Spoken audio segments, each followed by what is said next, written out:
Well, fewer journalists were killed in 2016 than the previous year.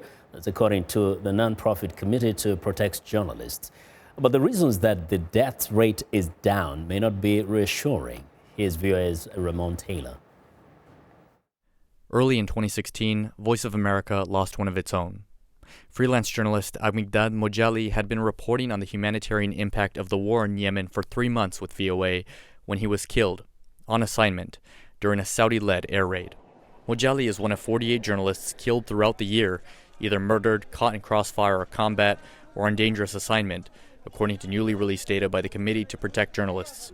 While the overall number is a decline from previous years, Courtney Ratch, advocacy director for CPJ, told VOA via Skype that the reasons are not entirely clear. One thing that you might extrapolate is that in certain conflicts, it has gotten so incredibly dangerous for journalists that there are simply fewer people doing journalism. Particularly in war-ravaged zones across the Middle East. More than half of those killed were on assignment in Syria, Yemen, or Iraq. Syria alone, the world's deadliest country for the 5th consecutive year, accounted for 14 deaths.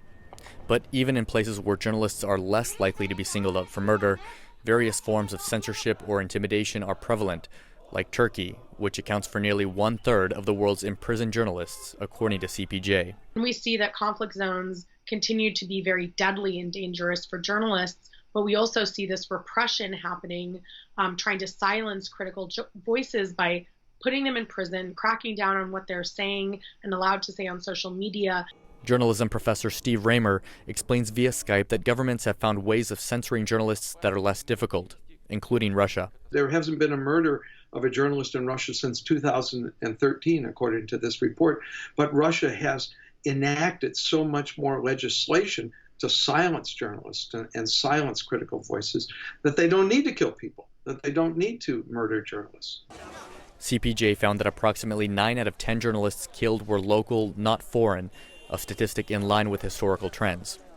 Political groups, among them Islamist militant organizations, were found responsible for more than half of all killings in 2016.